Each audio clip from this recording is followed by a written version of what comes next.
Anak ini sejak kecil suka sekali bermain bahan peledak. Dia ingin meledakkan baik yang bisa diledakkan maupun yang tidak bisa diledakkan. Bahkan Matryoshka Rusia, satu-satunya peninggalan yang ditinggalkan ayahnya, telah diledakkan dari masa kanak-kanak. Tak lama kemudian, ibunya juga meninggal karena sakit. Karl, yang menjadi yatim piatu, bahkan menjadi lebih nakal. Dia menyalakan peledak dan menghancurkan satu-satunya toilet di rumahnya yang belum dia ledakan.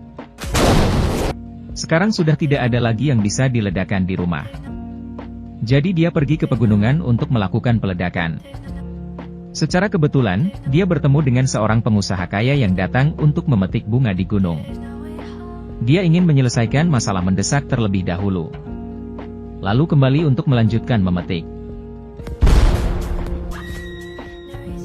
Tetapi dia kebetulan datang ke tempat pengujian Karl. Kali ini peledakannya sangat sukses sehingga dia dikirim langsung ke rumah sakit jiwa. Di sana dia melihat seorang anak dengan luka di kepalanya. Seorang pria yang terus berdansa, dan pria bertopi yang linglung. Saat ini dokter ahli melakukan pemeriksaan kepada Karl. Dokter membandingkan foto ayah ibunya dengan Karl yang sudah dewasa. Menyimpulkan bahwa keluarganya ini memiliki gen aneh sejak puluhan tahun yang lalu. Untuk mencegah gen Karl berlanjut, dia langsung mensterilkan Karl, agar dia tidak kembali membahayakan masyarakat. Dia adalah berkah tersembunyi dan sekarang dibebaskan dari rumah sakit jiwa. Tetapi dia tinggal di rumah sakit jiwa terlalu lama. Saat Karl keluar, pandangan pertama mengingatkan dia saat melakukan peledakan. Dia tidak bisa berbuat apa-apa. Jadi untuk memenuhi kebutuhannya, dia bekerja di pabrik artileri terdekat. Di sini, dia bertemu dengan rekan kerja yang cerewet, Chater. Pada saat itu, Chater terus mencuci otak orang-orang. Ingin mengorganisir revolusi pekerja untuk melawan diktator. Ketika dia sedang bekerja dan istirahat, dia akan terus berbicara. Pada akhirnya, para pekerja tidak tahan dengannya, jadi mereka mengikutinya dengan kereta api ke Spanyol. Sesampainya di Spanyol, para pekerja mengikutinya untuk melawan gerilyawan. Mereka terus berjalan perlahan dengan hati-hati, tiba-tiba Chater tertembak. Setelah Chater meninggal, untuk membantunya memenuhi keinginannya, Karl mulai membawa beberapa pekerja yang tersisa untuk membuat kekacauan di mana-mana. Meledakkan semua jembatan, dan menjadikan sifatnya bermain dengan bahan peledak kembali. Selama beberapa tahun terakhir, dia telah meledakkan semua jembatan di Spanyol. Pada hari ini, dia meletakkan semua bahan peledak di bawah jembatan. Berencana meledakkan jembatan terakhir dan kembali ke kampung halamannya. Tanpa diduga, dia mendengar suara mobil, dan bergegas ke jalanan. Dia berdiri di tengah dan menghentikan mobil. Ternyata itu adalah Franco, pemimpin diktator, yang sedang duduk di dalam mobil. Franco mengira dia telah menyelamatkannya dari ledakan itu. Dia mengadakan jamuan khusus untuk Karl. Bahkan dia juga memberikan senjata favoritnya. Dia benar-benar tidak mengetahui bahwa bahan peledak ini sebenarnya diledakkan oleh Karl. Karl benar-benar bingung, jika Franco mengetahui bahwa dia telah meledakkan semua jembatan di Spanyol. Bahkan jika dia memiliki 10 kepala, itu tidak akan cukup untuk dipenggal. Jadi Karl segera melarikan diri ke Amerika Serikat dan menukar senjata yang diberikan oleh Franco dengan imbalan pekerjaan di ketinggian. Suatu hari, pekerja itu tiba-tiba berkata kepadanya, "Bukankah kamu suka bermain bahan peledak sejak kamu masih kecil? Sekarang proyek Manhattan di Amerika Serikat sedang merekrut talenta. Mengapa Anda tidak mencobanya?" Awalnya, Karl mengira pekerja itu sedang membicarakan koktail. "Saya mendengar bahwa minuman itu sangat pahit, apa yang Anda bicarakan?"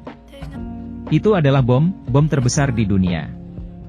Begitu mendengar itu adalah bom, hati Karl menjadi gelisah lagi.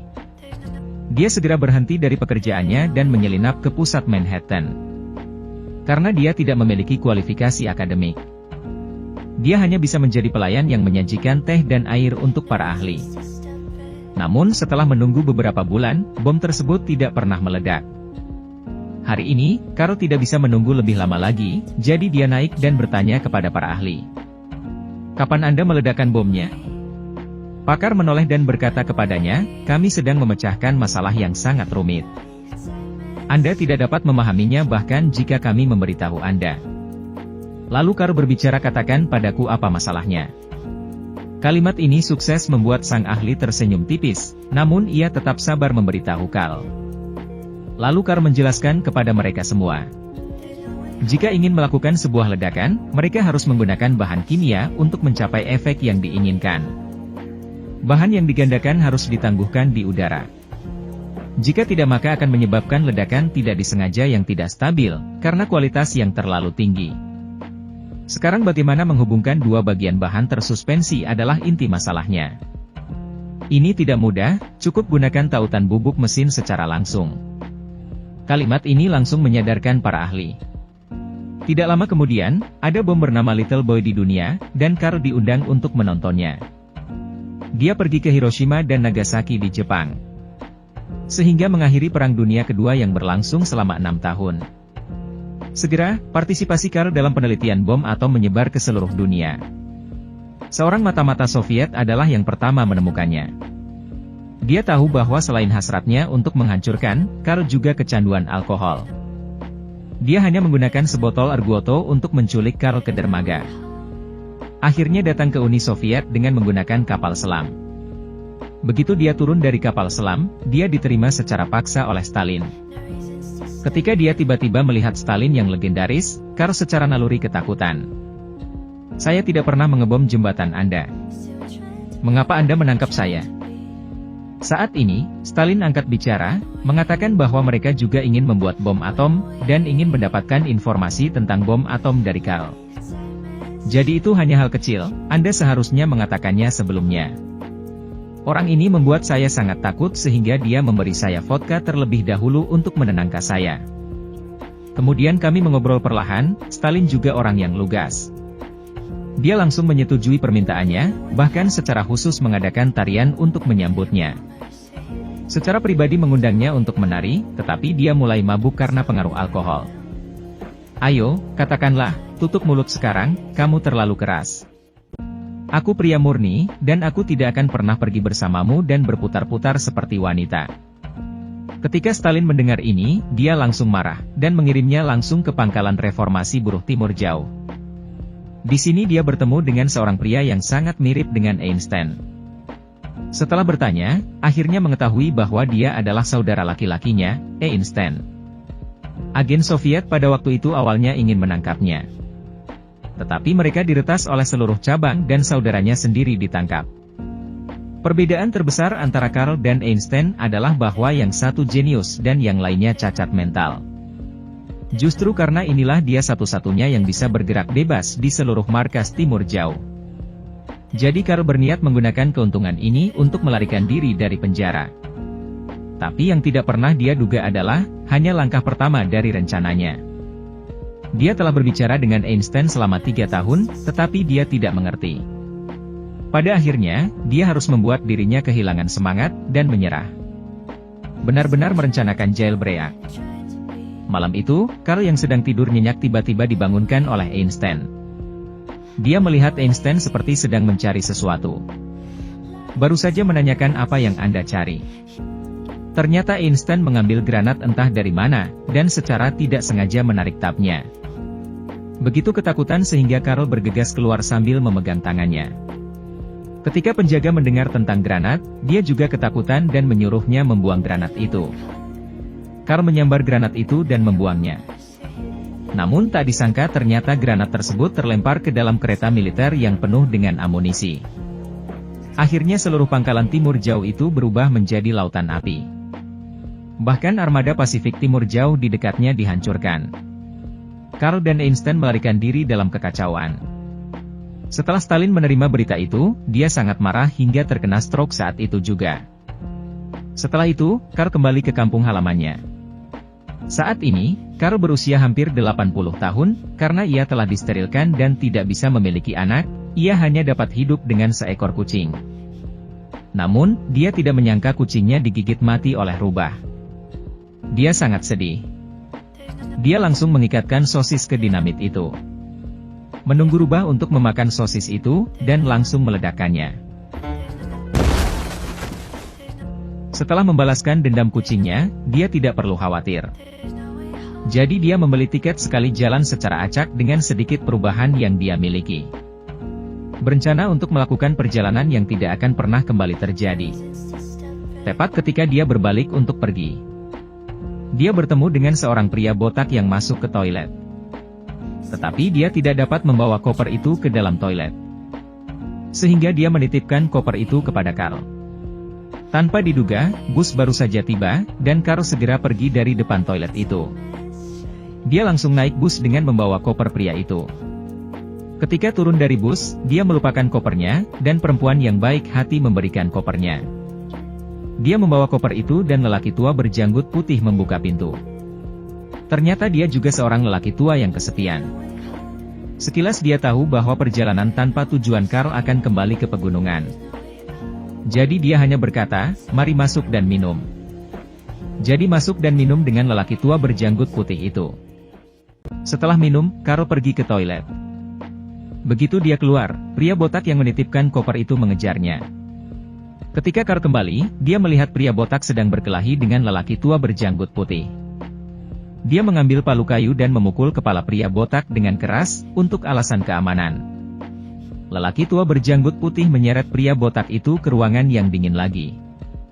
Lelaki tua berjanggut putih itu selalu penasaran dengan apa yang ada di dalam koper yang bisa membuat pria botak itu marah. Tetapi ketika mereka membuka koper itu, keduanya langsung tercengang. Koper itu berisi uang dolar AS, butuh waktu sepanjang sore untuk menghitungnya, yang totalnya 50 juta dolar AS. Ketika mereka berdua mengingat pria botak itu lagi, dia sudah membeku menjadi patung es. Masalahnya telah sampai pada titik ini, keduanya tidak punya pilihan selain mencari tempat untuk membuang pria botak itu, dan melarikan diri. 50 juta belum pergi 2 mil sebelum mereka tidak bisa bergerak. Saat ini, saya melihat seorang pria bertopi bersiap untuk pulang. Keduanya menghampiri pria itu dan berkata, "Halo, bisakah memberi tumpangan?" Akhirnya pria bertopi itu memberikan tumpangan. Dia berulang kali mengalami kemunduran dalam karirnya. Jadi mereka memberitahu dia tentang 50 juta dolar AS dan menariknya ke dalam grup mereka. Namun, tak satu pun dari mereka bertiga yang mengira bahwa koper ini sebenarnya bukan milik mereka, melainkan milik seorang pria botak. Mengetahui bahwa koper dan pria botak itu menghilang bersama, dia segera meminta orang Swedia untuk keluar untuk mencari keberadaan koper itu. Pada saat itu, anak buahnya sudah mengetahui melalui kondektur di stasiun bahwa orang berjanggut dari stasiun datang ke suatu tempat di pedesaan. Ini adalah sebuah peternakan, dan saya berencana untuk tinggal di sini selama 1 malam. Pemilik peternakan adalah seorang wanita, dan dia juga wanita yang sangat kuat. Karena hewan peliharaan mereka dihitung dengan ton, dan mereka baru saja tiba di sini. Segera, bawahan polisi datang dan langsung memegang Carl dengan pistol dan memaksa mereka untuk menyerahkan koper itu. Tidak ada cara lain, pria itu dengan patuh menyerahkan kopernya. Polis baru saja membuka koper itu untuk memeriksanya. Seketika wanita pemilik peternakan keluar dengan senapan di tangannya. Melihat wanita yang begitu kokoh tiba-tiba keluar, polisi sedikit takut, dan mulai mundur sambil menyeret koper itu. Tetapi tanpa diduga dia menginjak kotoran gajah di belakangnya, hingga terjatuh ke tanah dan tidak sengaja melepaskan tembakan. Mereka mencoba menyelamatkan polisi itu. Sekarang wanita itu juga tahu tentang 50 juta dolar AS. Mereka tidak punya pilihan selain mengajak wanita itu bergabung di grup mereka. Mereka berempat akan berbagi 50 juta dolar AS secara merata. Tetapi mereka harus meninggalkan tempat ini terlebih dahulu, karena sudah terekspos. Jadi kemana tepatnya kita harus pergi? Akhirnya setelah berdiskusi, mereka dengan suara bulat memutuskan untuk ke Bali. Untuk menghabiskan sisa hidup mereka, tetapi kemanapun mereka pergi, wanita itu harus membawa gajahnya. Diperkirakan gajah tidak pernah bermimpi bisa terbang ke langit dalam kehidupan ini. Setelah tiba di Bali, wanita itu menunggangi gajahnya. Sementara ketiga pria ini mengendarai mobil. Ketiganya menikmati suasana di sana, tempat ini sangat bagus. Tanpa diduga, Bos Hei sedang berada di mobil di sebelah mereka. Dia menoleh dan melihat mereka. Bukankah mereka yang mengambil koper itu? Dia segera meminta pengemudi untuk mengejar mobil mereka. Tetapi tidak berhasil.